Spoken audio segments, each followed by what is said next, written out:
SIT దర్యాప్తు తీరు మీద కానీ లేకపోతే వస్తున్న రిమాండ్ రిపోర్ట్స్ కానీ?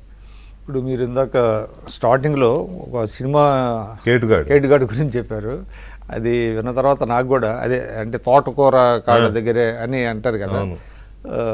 నాకు ఈ త్రివిక్రమ్ అని పాపులర్ డైరెక్టర్ ఉన్నాడు కదా, ఆయన సినిమాలు చూస్తే ఒకటి అర్థమవుతుంది ఏంటంటే ముందు ఆయన ఎండింగ్ అనుకొని స్టోరీ డెవలప్ చేసుకుంటాడు.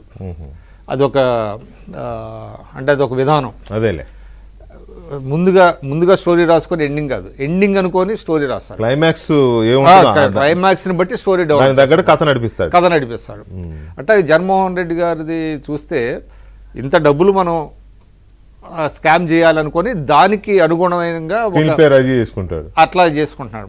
బాగుందండి. అది that is some kind of modus ఆపరెండి. ఆ మోడస్ ఆపరెండిని అమలైనట్టుగా, ఎందుకంటే నేను కూడా 14 pages రిమాండ్ రిపోర్ట్ చదివాను సిఐడిది చేసిన తర్వాత. అసలు మొత్తం కేసు ఏంటంటే procurement and market management, market దీని మీద ఎలా జరిగింది అనే దాని మీద వాళ్ళు రాశారు. ఫస్ట్ కాన్స్పిరెన్సీ ఎలా జరిగింది, ఎగ్జిక్యూషన్ ఆఫ్ ప్లాన్ ఏంటి.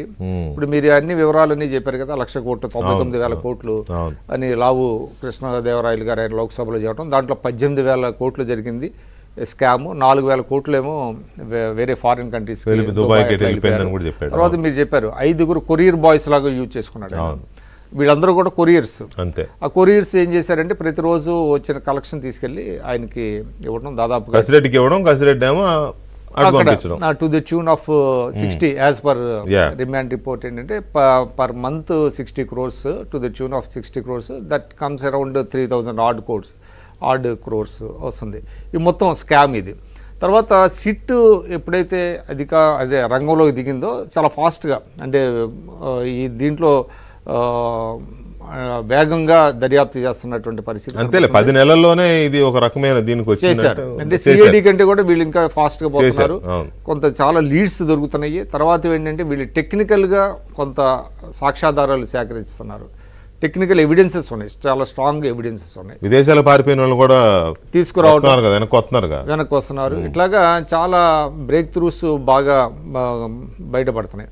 అదేవిధంగా ఇంకా జగన్మోహన్ రెడ్డి గారిని ఎప్పుడు పిలుస్తారు, ఇప్పుడు అందరూ చూస్తుంది ఏంటంటే మెయిన్ 3-4 ఉన్నారండి. టోటల్గా ఎవరు, మిథున్ రెడ్డి గారు, రాజకసిరెడ్డిని పట్టుకున్నారు కదా. ఇప్పుడు విచారణకు వచ్చేళ్ళాడు, ఇప్పుడు రావాల్సింది మిథున్ రెడ్డిని అరెస్ట్ చేస్తారా, తర్వాత మిగతా వాళ్ళే జగన్మోహన్ రెడ్డి గారు, ఇప్పుడు మిగతా ఇంకా అనిల్ రెడ్డి ఇలాంటి వాళ్ళు ఇంకా కింగ్ పిన్స్ అంతా ఉన్నారు. వాళ్ళందరినీ ఎప్పుడు పిలుస్తారు, ఎప్పుడు అరెస్ట్ చేస్తారు అనేది. ఇంకోటి ఏంటంటే మీరు చెప్పిన దాంట్లో వాస్తవంగా ఈడీ రోల్ ఏంటి, ఎందుకు ఈడీ ఇప్పటి వరకు రంగంలోకి దిగలేదు అనేది కూడా మీరు అన్నారు. అంటే ఆశ్చర్యం ఏంటంటే మనం ఇక్కడ తెలంగాణలో చూసాం, కేటీఆర్ గారు మన Formula 1 రేస్లో వాళ్ళేమి రాష్ట్ర ప్రభుత్వం ఏం కంప్లైంట్ చేయాలి, పోలీసులు ఏం కంప్లైంట్ చేయాలి. But ED on its own, అంటే ఈడీకి ఆ జ్యూరిస్డిక్షన్ ఉంది, వాళ్ళు కంప్లైంట్ చేయాల్సిన అవసరం కూడా లేదు. సుమోటోగా వాళ్ళే వచ్చారు, ఆయన మీద ఈడీ దర్యాప్తు మొదలుపెట్టింది కేటీఆర్ మీద. అదేవిధంగా కవిత గారి లిక్కర్ స్కామ్లో కూడా ఈడీ ఇన్వాల్వ్ అయింది. అంటే ఎవరు కూడా రిపోర్ట్ చేయాల, అంటే ఈడీని పిలిచి మీరు ఇది దర్యాప్తు చేయండి అనేది. 130 కోట్లు జరిగింది ఢిల్లీలో జరిగింది. అది అంటే ఈ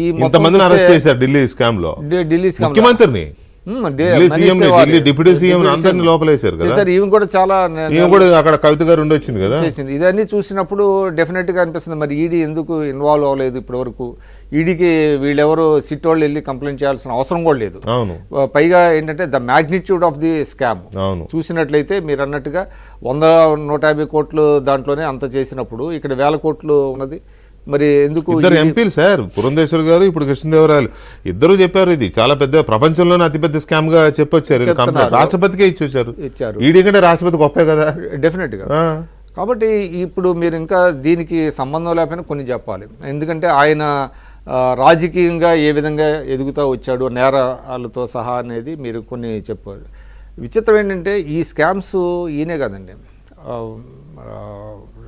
సారీ టు సే ఈయన తండ్రి గారు వైఎస్ రాజశేఖర రెడ్డి గారు సీఎంగా ఉన్నప్పుడు కూడా ఏ విధంగా పబ్లిక్ మనీని సైఫన్ చేశారనే దానికి కూడా జలయజ్ఞం పెద్ద క్లాసికల్ ఎగ్జాంపుల్.